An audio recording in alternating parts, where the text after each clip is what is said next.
What's good, everybody? Scuba Deward here. I'm about to chat with Justin Gammella, platinum-selling songwriter, producer, songwriting advocate on Capitol Hill, and host of his own podcast, Producer Points. Justin has worked with artists like FINNEAS, Poarch, Steve Aoki, which is always funny because it's like Aoki, right? Anyway, Japanese stuff.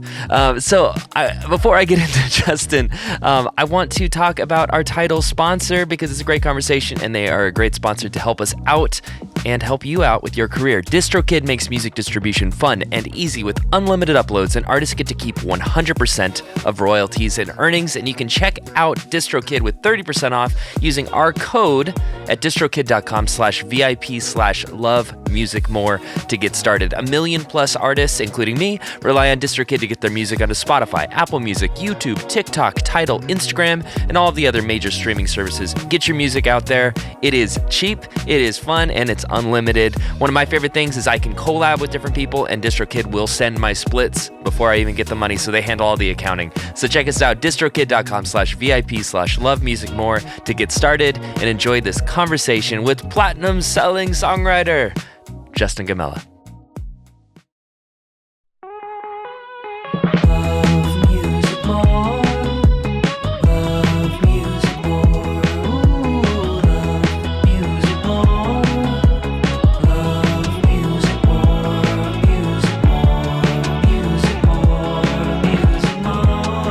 What's good, everybody? Welcome back to Love Music More. I am Scuba Deward, and I am joined with Justin Gammella.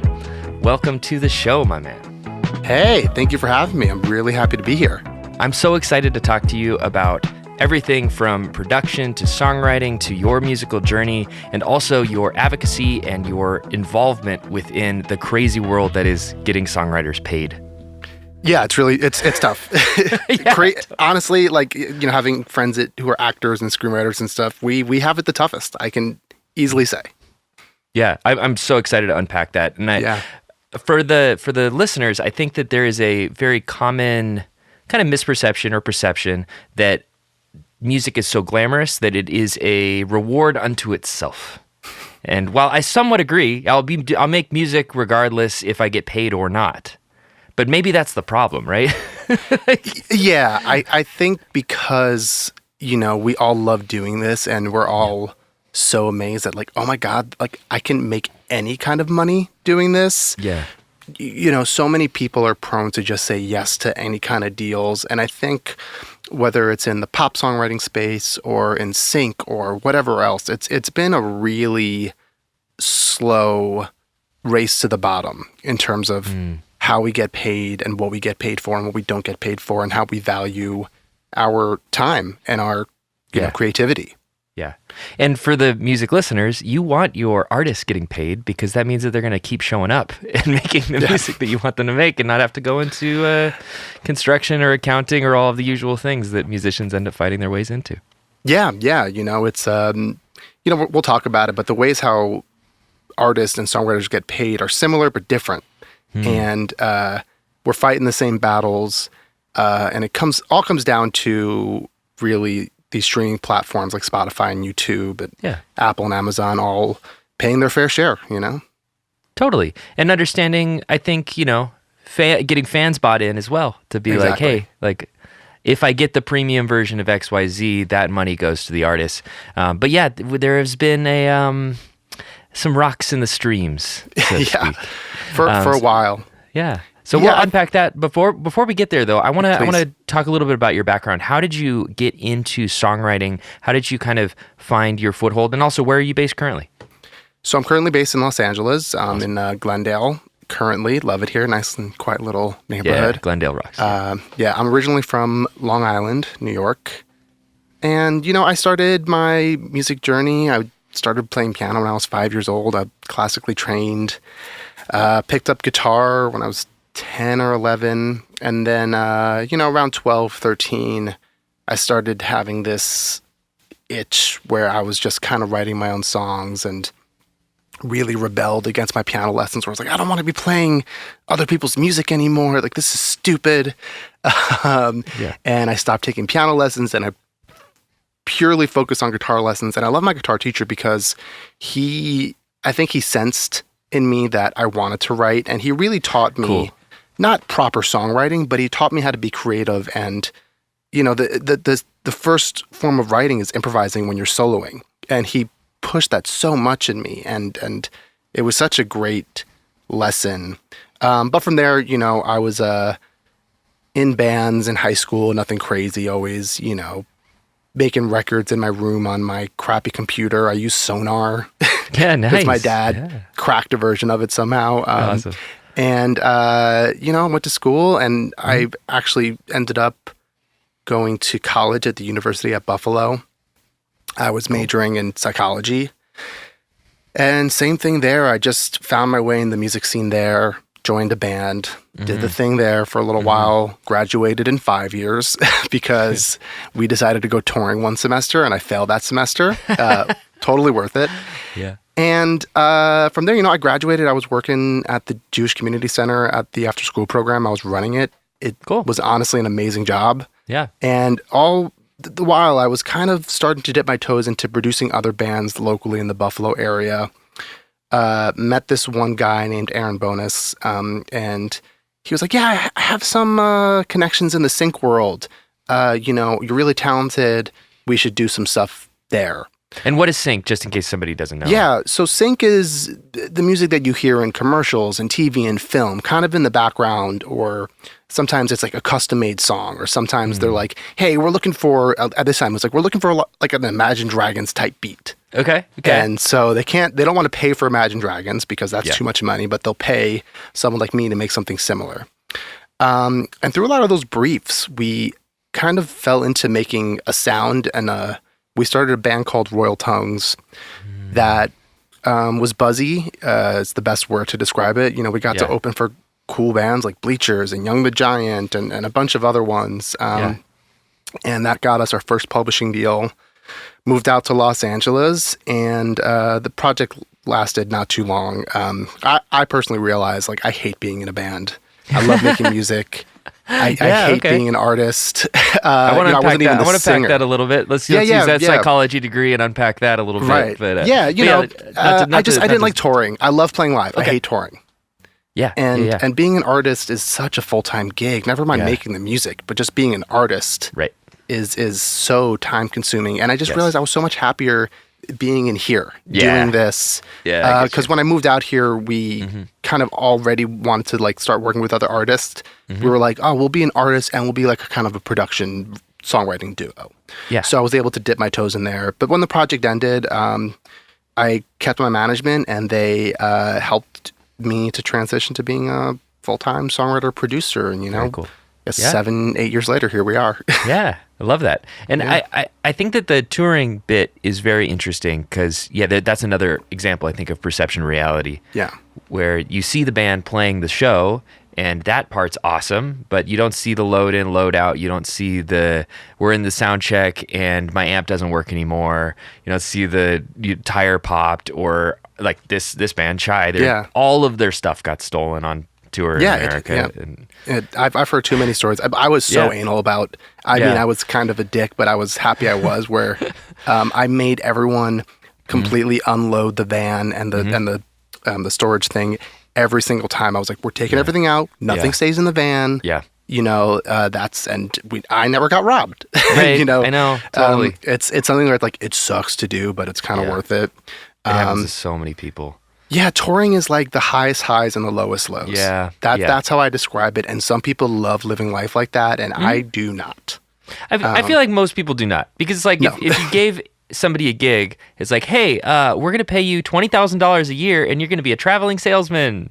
You're going to go door to door for your entire lives. Right, that's what it is. And then it feels really great when you we did the college circuit, and those paid really well, and they treated us really well. And it was like, oh, if we could tour like this, touring would be great. But that's not reality. You only get to that point once you're like a big star. Yeah. But and then it's totally different. It's totally different. I had sideman work and stuff like that where I was.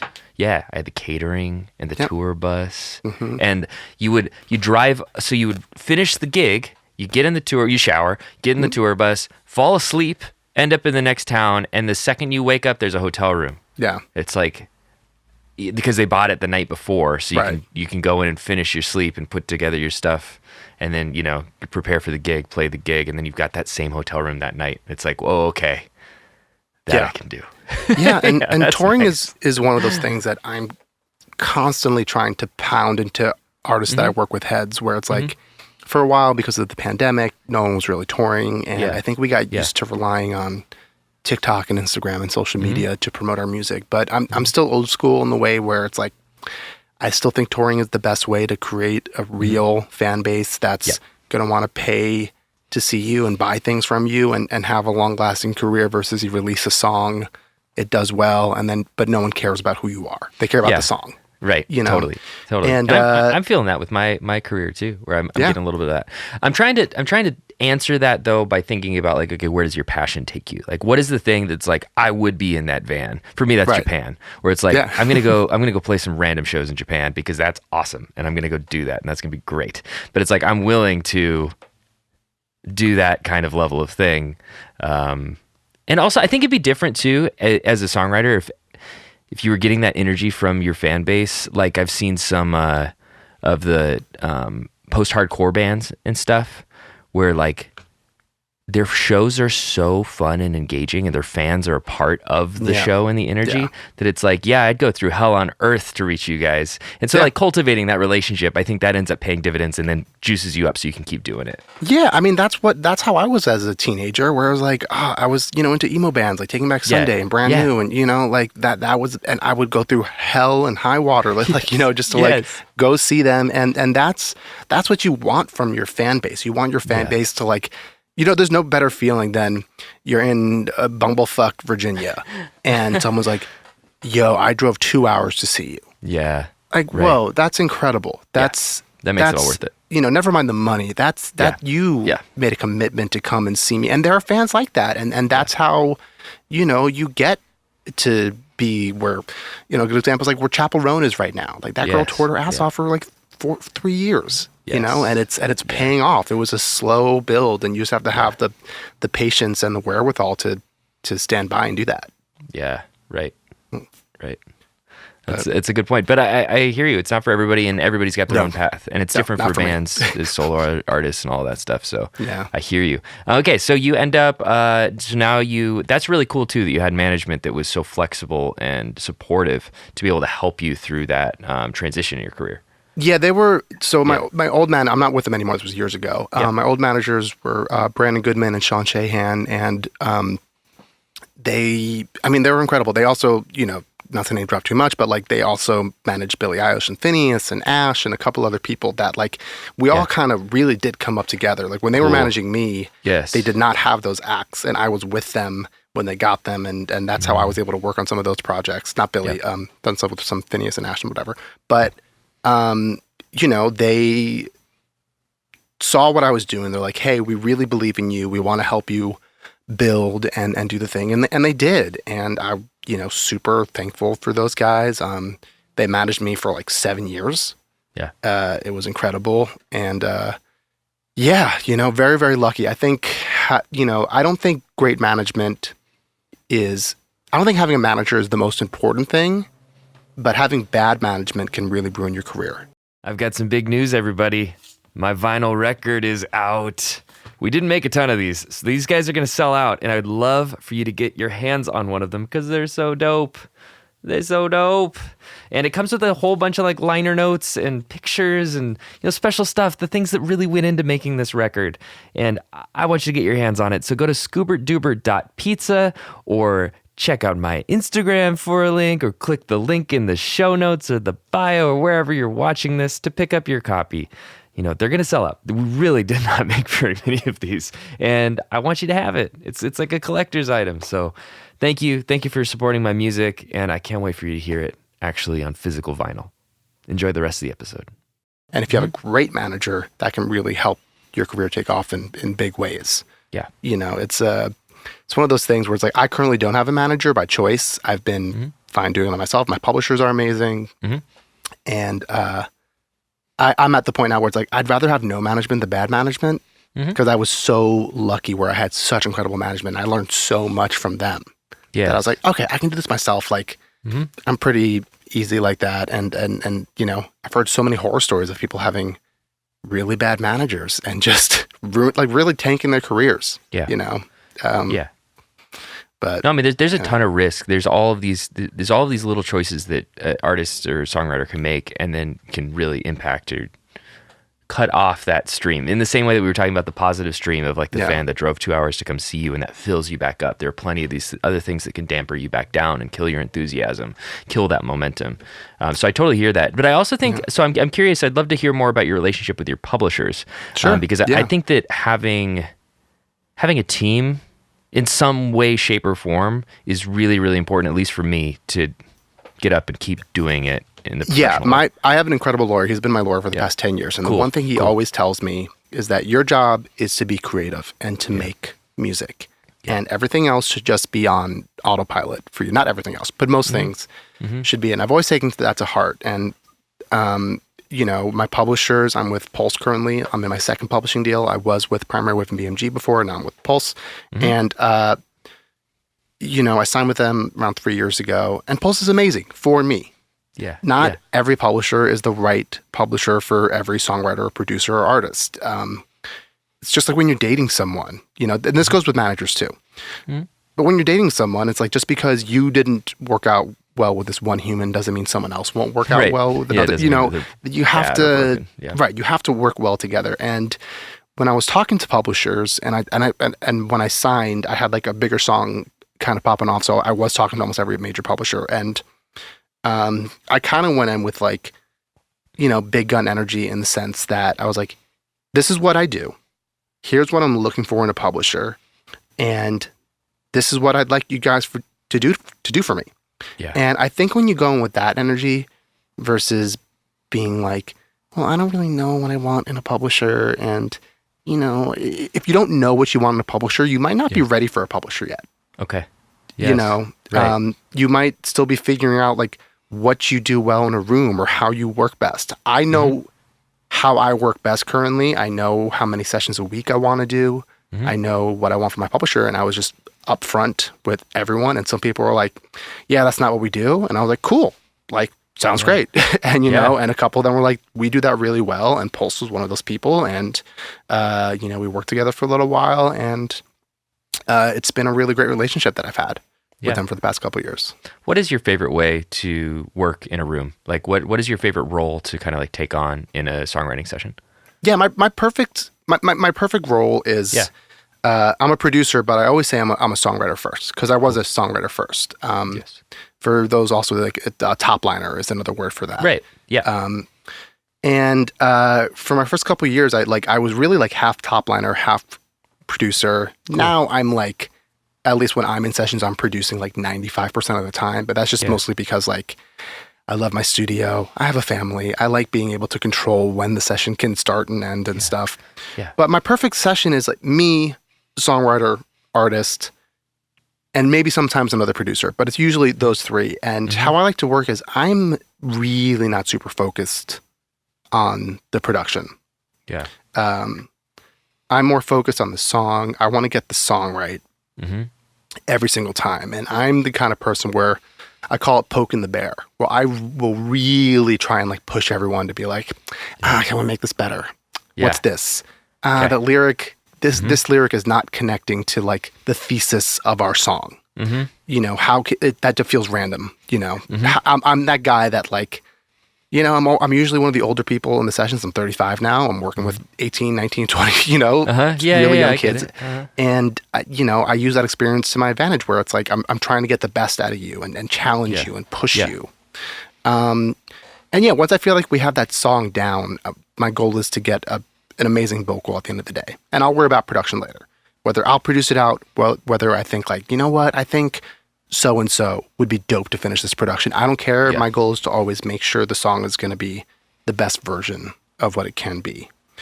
And that's for like when I'm working directly with artists. When I'm doing sessions for like pop pitch stuff and like K-pop stuff, it's a little bit different. I'm a little bit more focused on production those days because, you know, especially for K-pop, it is so much more about the production. Lyrics almost take it back, you know, because they're going to change it.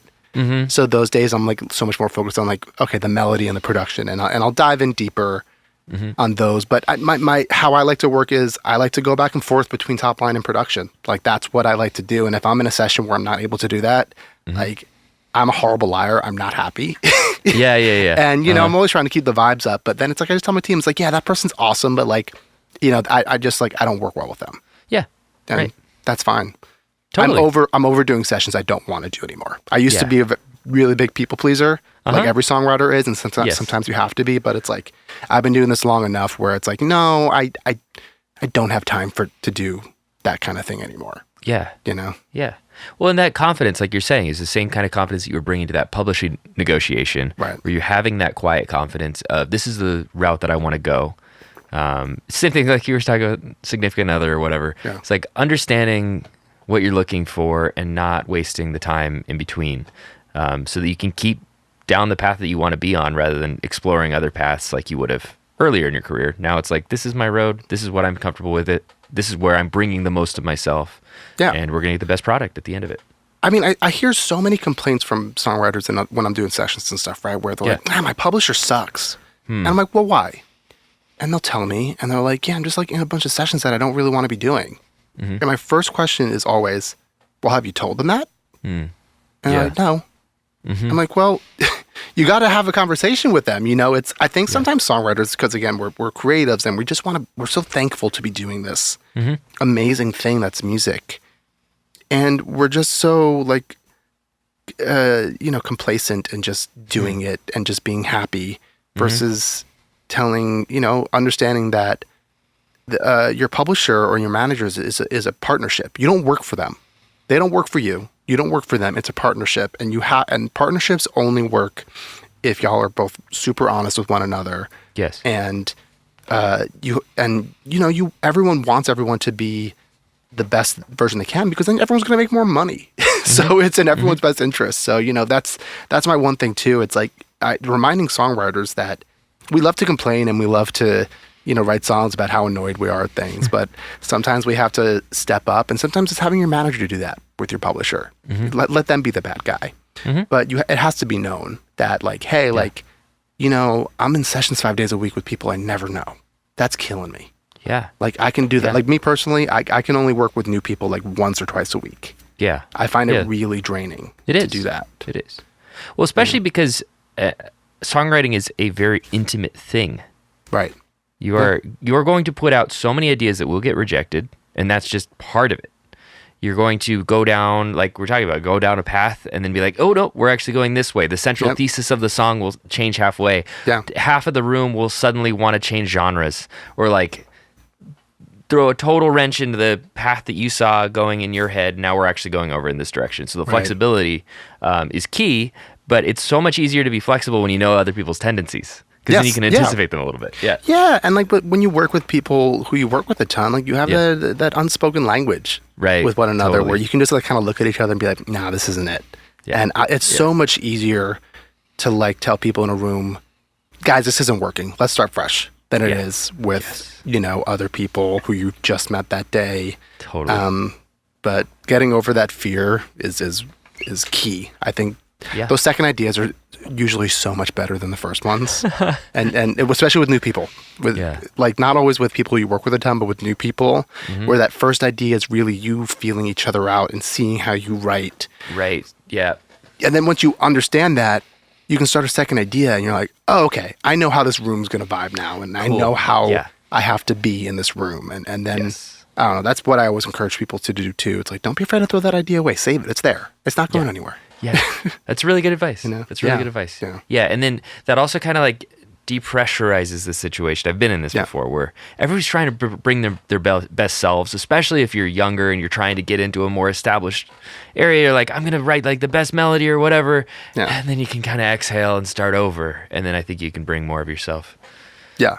The best advice I got years ago, and I don't remember who gave it to me, but now I give it as my own advice. Yeah. Is you're only going to write the song you're going to write that day. Cool. That's it. That's all you can do. Yeah. Like you're going to write a song, and that's the song that's going to be that day. And the advice means it's that like you can't put too much pressure on it to be like, this is going to be the best song I'm ever going to write in my life. You just see where it goes, follow it. Don't be afraid to like take a left turn or do something that's like a little bit scary, but just like write that song. Yeah. That the song is kind of pulling you towards. The thing I hate most in sessions is we're doing that. Like our song is taking us in this like direction that isn't super conventional. Yes.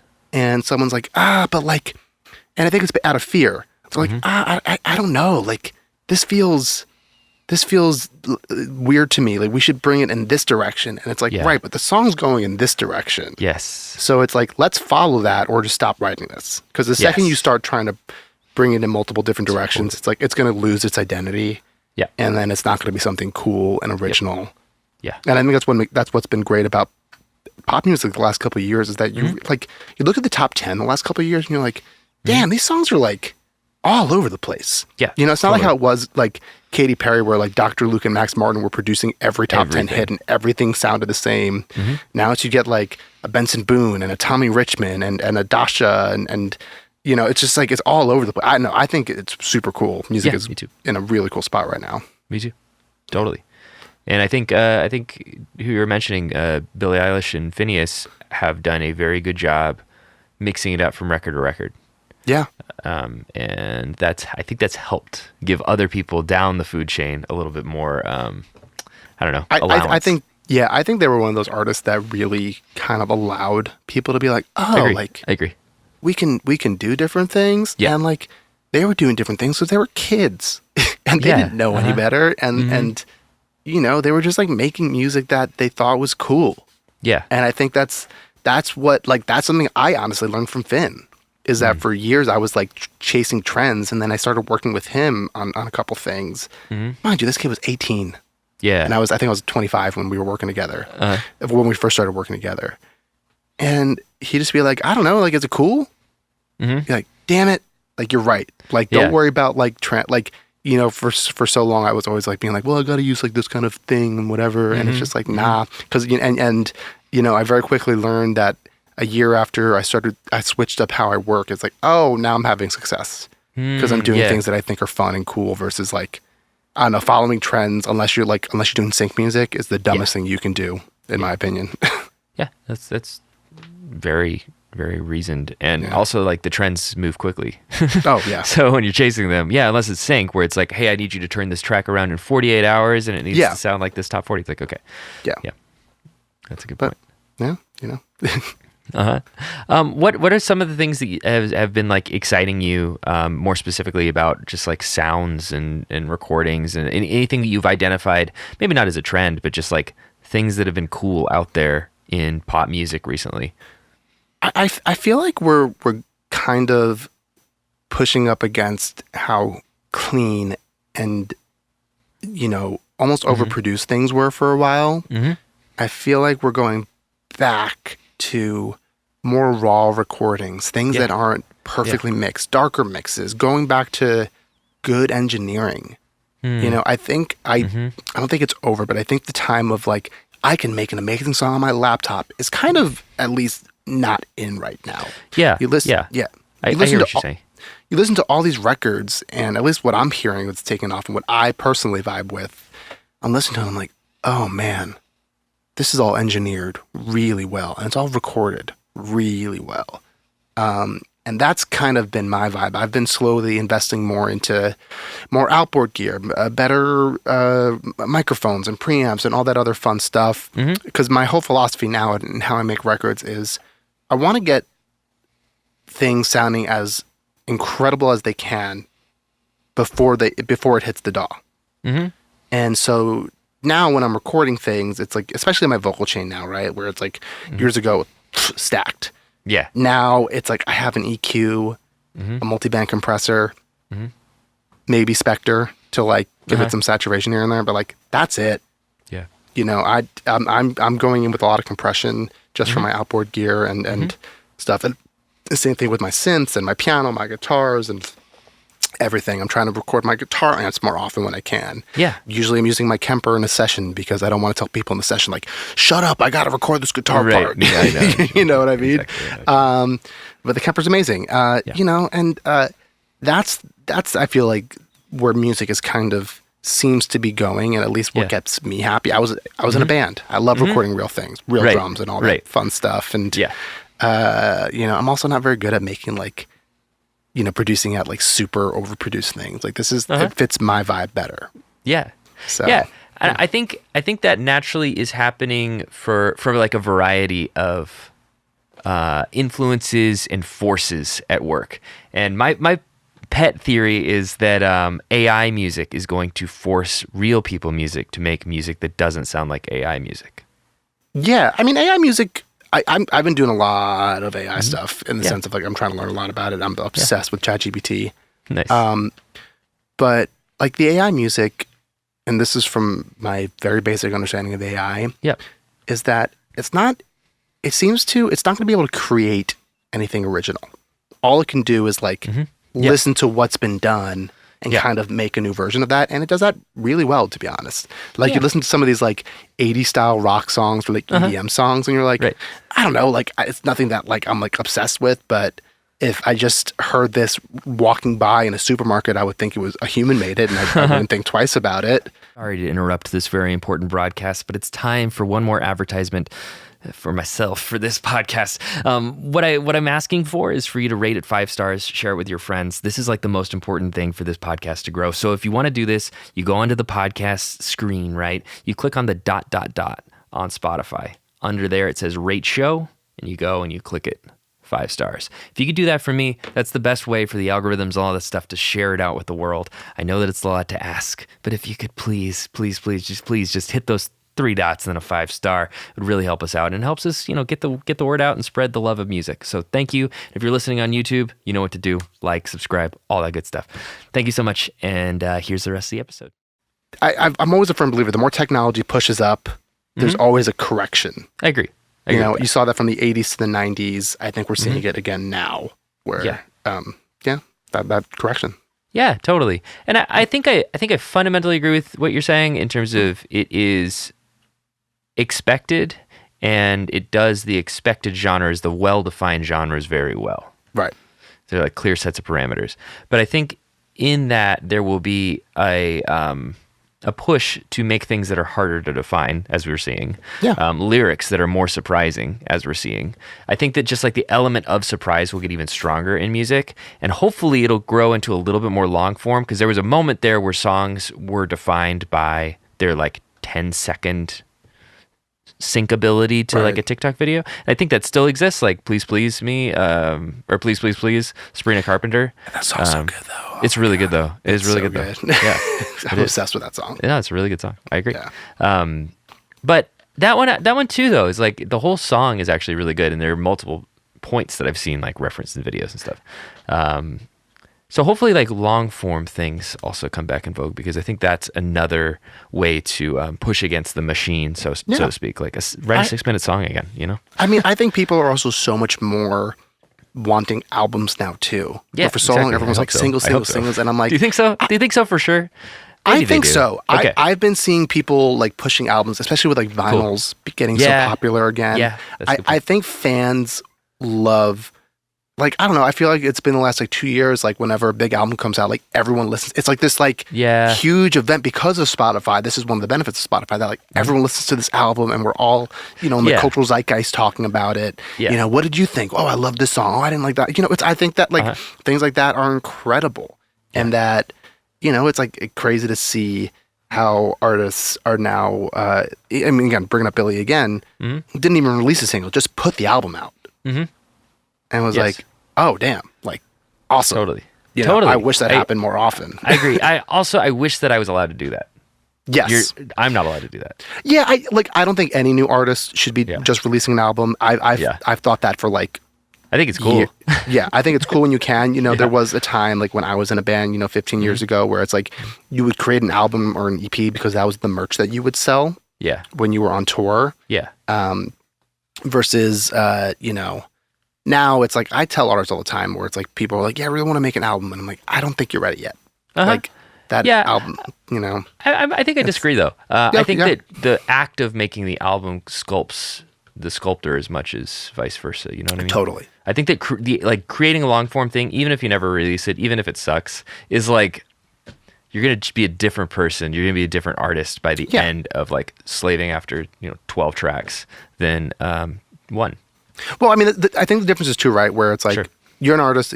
Like I'm assuming you're like doing it mostly yourself, as in like producing and 100%. right. And it's like most artists are not all encompassing. They have to That's work true. with That's a good point. people like me, right? And I think it's when I say they're not ready, it's Yeah. like an album is a big investment if you're working with other people. That's true. It's a very And I think it's like, to me, it's like hey, listen, you want to pay me $50,000 to do an album for you? Great, I'll take your money all day. Yes. But yeah. I also think like that money might be better invested in like touring and building up a Right. fan base. So, you know, that's kind of where I'm Developing. coming from, right? Yeah, Like if I hear if you. artists like you, album makes sense because know like what your you mean. cost to do it is so little. Exactly. But Exactly. you know, like that's what I'm saying, like making an album when it's Yeah. expensive. Like and Yeah. and I'm the kind of producer too where it's like I'll bend my production fee and then try and work out deals where so I don't kill an artist Yes. financially because Yes. I want them to be able to go out and tour and promote the album so Right. that does well for both of us. But still, I can't like I'm not doing things for free. You know, Yeah. like all Yeah. the time. I can't do it. I'll do a song for free. You Yeah. know, and work on back end, but not a whole album. You know? No way. No way. It's tough. The time commitment is so massive. It's a No, and lot. Yeah. I agree with that. And also, yeah, Yeah. the amount of modalities that you're like kind of got your fingers in the pie, that probably changes things. Like for me, I grow every record because I'm wearing so many different hats. So I'm Right. like growing in a bunch of different ways, and that can kind of like have agglomerative effects to just like add up into a more of like, Yeah. I understand what my sound is.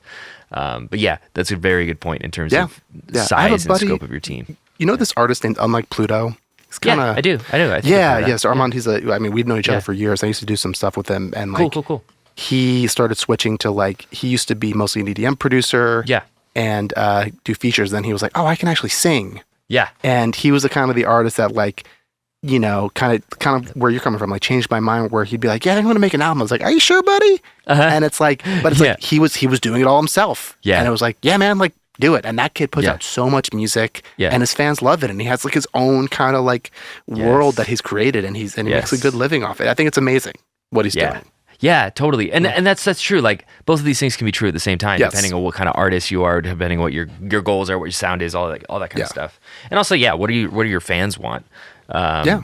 That's you know, one of the weird things for independent artists or small label artists like myself, where it's you kind of need as many shots at goal as possible, and the goal is Spotify playlists. Yeah. In a lot of ways, and so you need to like you can't just drop the whole album because you're only allowed to pitch one song Yes. when you're not. You know, Well, right. Exactly. one of the top 5 artists in the world. Yeah, no, and it's tougher and tougher with Spotify. Spotify's being yeah. taken over more and more by the the major labels and stuff. Totally. And you know, that's probably a good time. Let's talk a little bit about that. I'd love to know more about your perspective. I know that I say you have a Spotify songwriter page. Props. Yeah, Not many thank you. people have those. That's really cool. Yeah, that's- but yeah, I mean, I love a good, honest perspective at what it looks like out there. I mean, obviously, Spotify has really helped me build my career, but also, Yeah. I've had to spend a lot. So I go, Spotify. When I say Spotify, we can talk even replace it with all DSPs. It sounds but good. Spotify being the zoom out a biggest little one. bit. Yeah, the ecosystem. The ecosystem of it, right? So I always go back and forth with Spotify, where when I was in a band, Spotify was really good to me. We were unsigned. This was in 2014-ish, and Spotify was really invested in being the DSP that broke new artists. Apple Yes. Music wasn't doing that. YouTube wasn't doing that. Spotify was doing that, and that's how they got Yep. to be the biggest player in the market, in my opinion. And when you're an independent artist and you own your masters, again, for the listeners, there's the master side of the song, and then there's the publishing side. Publishing is more the songwriting. Master is like that specific recording of the song, the simplest version of that. Very good. And when you own your masters, like you actually make good money on Spotify. It comes out to around $4,000 per million streams. It fluctuates depending on whatever, and how Spotify pays out is they pay out 70% of their revenue to royalty owners, and that's both master owners and publishing owners, and then it's split even further. I think now it's like 7-2 in favor of the master gets 7 and the publishers get 2, right? So it's wholly imbalanced. Yeah. And so labels are making good money. They're all making record profits. Big ones. Spotify just had a record-breaking year, and the people who are really suffering are songwriters.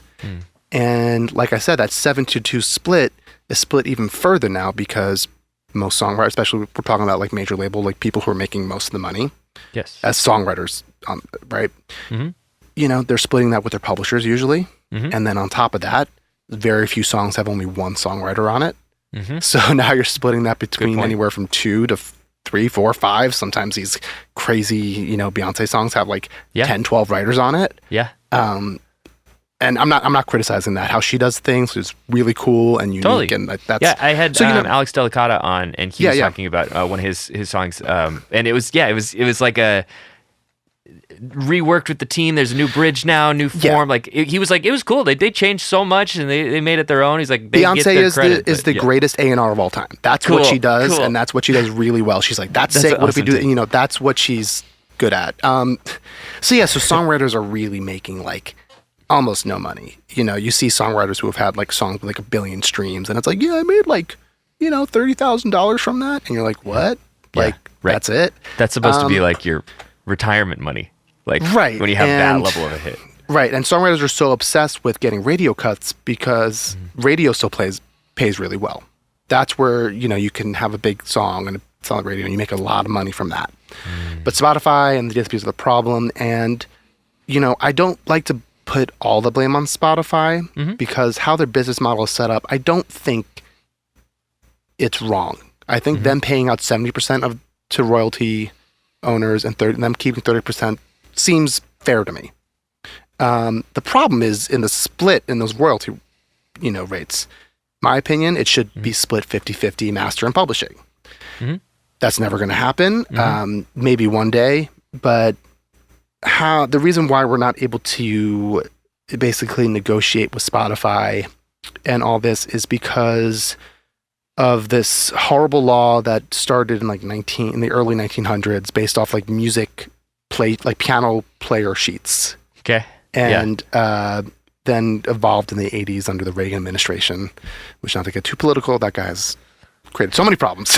But and essentially songwriters are not able to directly negotiate with the DSPs. There's a copyright royalty board, these 3 judges, and they set the rates, and every 5 years we have to basically go and I say we, songwriter advocacy groups, like I'm part of SONA, Songwriters of North America, everyone should join that, go and advocate for songwriters and say like, hey, we think it should be this much, and the judges look and they're like, okay, and they either approve it or disapprove it. And that's how we decide these royalty rates. And you know, they're astonishingly low because Spotify basically, because of how the laws are, they don't have to ask us for permission. They can just like do it and worry about it later. I'm oversimplifying this.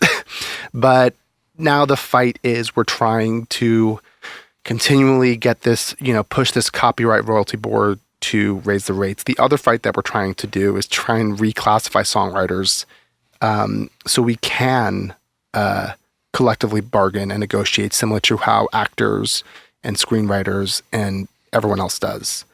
Because I get that question all the time. Why don't you guys just unionize? Right. And legally, it's questionable, but legally we can't.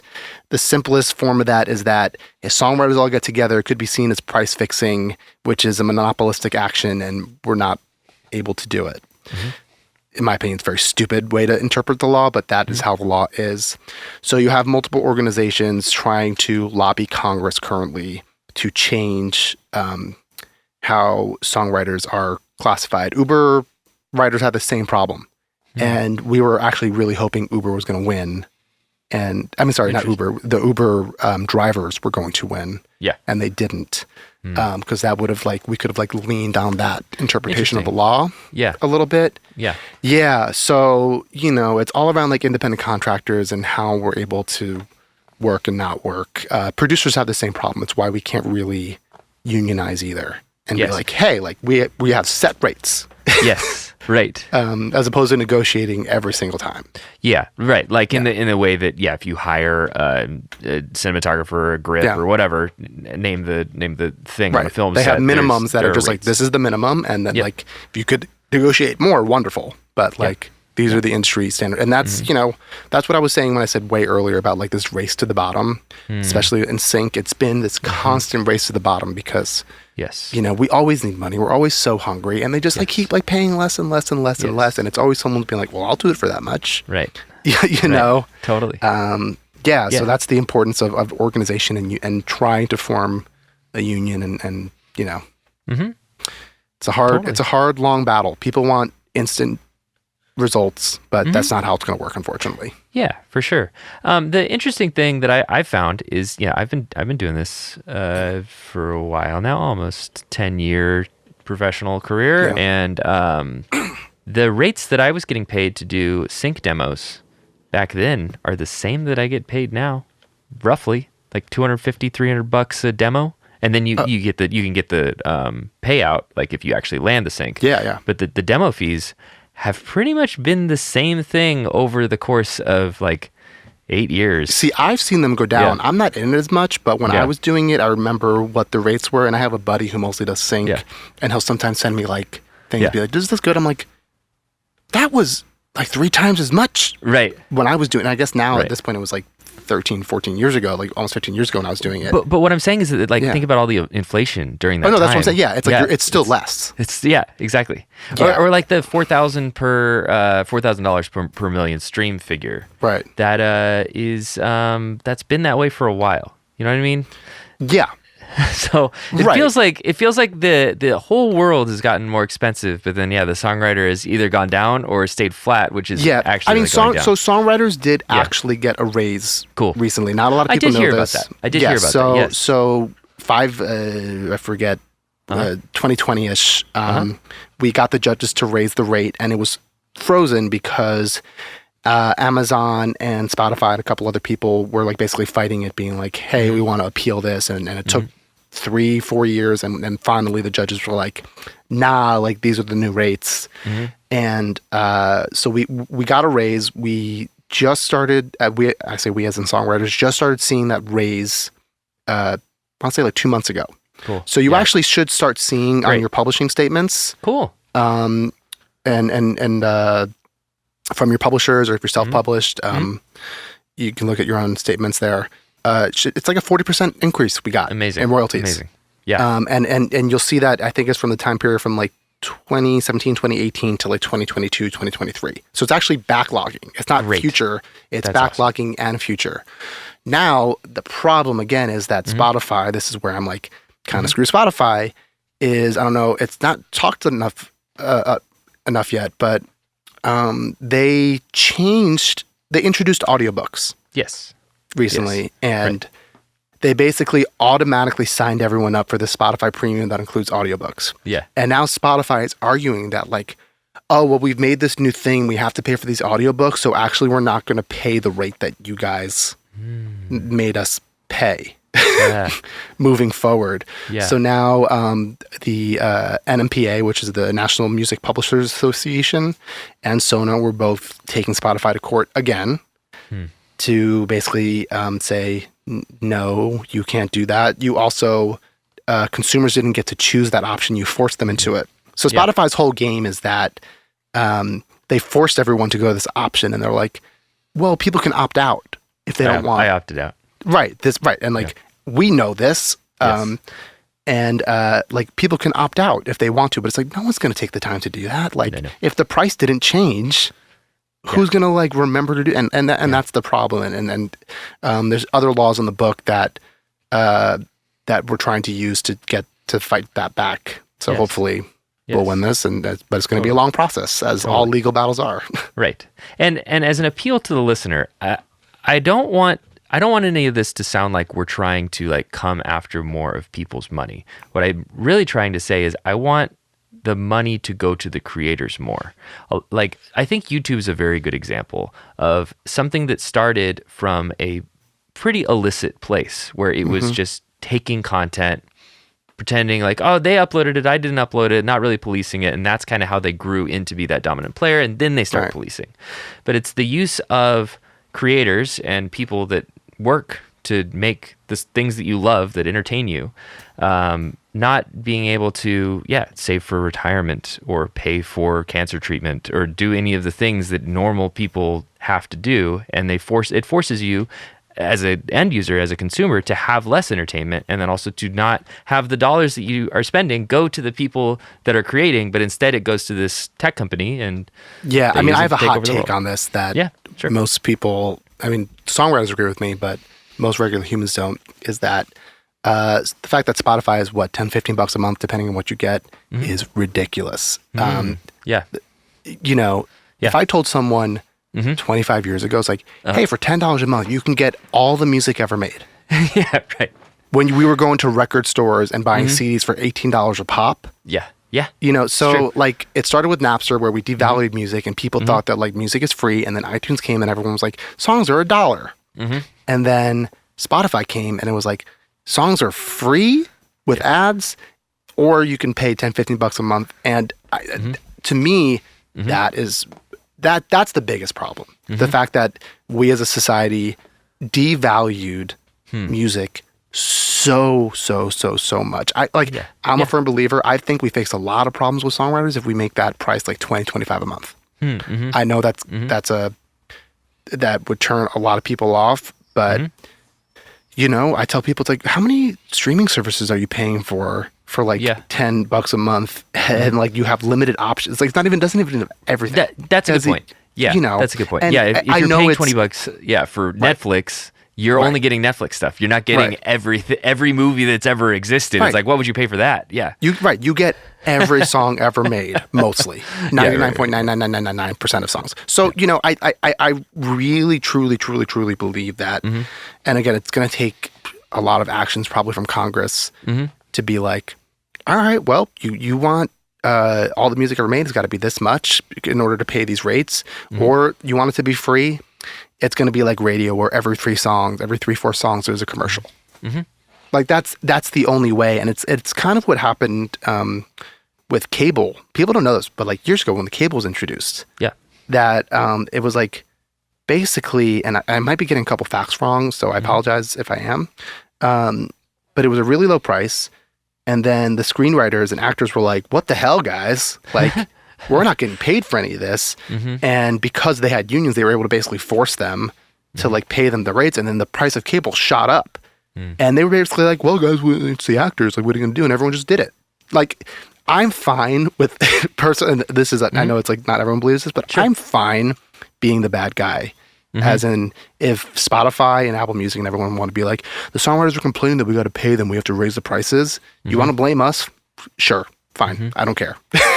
I don't care. But you have to force consumers to do it, or else it's never going to happen. You have to force them to either accept more advertisements or accept a higher price, because you know, consumers have just chosen to devalue music over the last 25 years. You know, and that's just the truth, the hard truth that they don't want to hear. Yeah. I mean, I'd be interested too to see what the appetite would be, like how many people would stop, but that still might be enough to make up for that. And it is interesting to consider. Yeah, we were paying $18, $18.85 or what, $95 for a CD. Yeah, and this was before inflation. That's what I'm saying. Exactly. Like that's like $25-$30 now. Right. Totally. For one CD. Yeah. Right. And I get for that all CDs. Right, and I understand that it's something physical, that's something that you get to keep. But it's like we also knew at that point too, where it's like we had, you know, records and the tapes and the CDs. Everything was eventually going to get phased out. We knew it was eventually going to get phased out. So like I think that argument of like, well, it's something physical you get to keep. It's like, come on, you knew it wasn't going to be forever. Like, get out of here. You bought the Abbey Road like 14 times. Come on, like you got the the cassette version, the vinyl, the CD. And so, you know, like I understand like the push for models of like people wanting to like make sure the money goes to the artists that they listen to more. Like I think those models are great. That makes sense. Yeah. I agree. You know, but yeah, so I don't know. That's why it's like, I'm just like a firm believer that sometimes you just got to force people to like eat their vegetables. And I understand that. You know? I understand that. And then hopefully transparency too, because I would love to verify. I can trust, but I'd like to verify the actual validity of you get this much attention, you get this much money. Right. Rather than thumbs being on all sorts of scales. Yeah, I mean, but too, it's like, you know, it's a little socialistic, but it's like how, you know, actors and screenwriters are able to to eat. And I keep comparing us to them because it's a good comparison because they're the closest analog of decentralized but centralized creatives that make good livable wages. Yeah. Right. It's like you make things expensive so all the people at the bottom can eat too. And that's the kind of like system I kind of want to believe in, where it's like, like songwriters that have like, I'm not saying if you're an artist where you have a couple thousand streams that you should be like making a good living off of that. It's like, no, you shouldn't be. Like that's, I don't think anybody, Right. I mean, there are some people, believe me, there are some people who be like, oh, I should be making good money off that. But they should still see something though. They should see something, yeah. But it's like, I'm talking about like the songwriters who were legitimately successful. Yes. In the sense where it's like, they have big songs, millions upon millions of streams, if not billions. Yeah. And they are like solidly lower middle class. Right. And, totally. and a lot of them are struggling. Yes. Struggling. Yes. And like a lot of them, I know plenty of people who have like huge hits, they have like a part-time job still. Totally, of course. That to me is the crazy part. And that's what as a songwriter advocate, and it's what I'm always very blunt about, is what I'm striving to fix. Because it wasn't like this. You talk to songwriters 25 years ago, and it's like, oh, you get a cut on like an album, for a moderately successful pop artist. Like you were living. You were making good money, Right. And then you can take that money, though, and this is how it ends up helping the consumer of music, or the fans. You take that money, now you can buy that outboard gear. Now you can invest in your career, invest in growth, fly out to that session in Paris or whatever with this cool emerging artist and say, I'm going to take this one on. You have those resources that now you can deploy to make art better. Exactly. Yeah. I think listen, I think most producers and songwriters would agree with me that I started making such better songs when I was financially comfortable. Yeah. When I wasn't always as worried about money is when I was making, in my opinion, better music, Yep. Like the first couple songs that made me money were like these whatever EDM top lines that I did. Where I was just writing over EDM tracks and sending over top lines, and they made money. I'm very proud of some of them, not all of them. But then once I had some money in my pocket, and I was like, oh, okay, I can relax, and not be I have to write a hit every day. It's that's when I wrote some of my I don't know my most well received songs, artist songs that are the deep cuts that fans love. Yes, things like that where it's I didn't always have the courage to do that, and now I'm always down to do that kind of stuff. Yeah. That's a really powerful message. Yeah. On that note, I have a final question that I like to ask every guest. So the show is called Love Music More. The segment is called Love Music Why. And it's just a moment to talk about why do you still have that passion for music? Why do you still, feel that rush when you write a new song, or when you, collectively get together with a group and you're all in sync, creating together? What is it about music that makes you love it so much?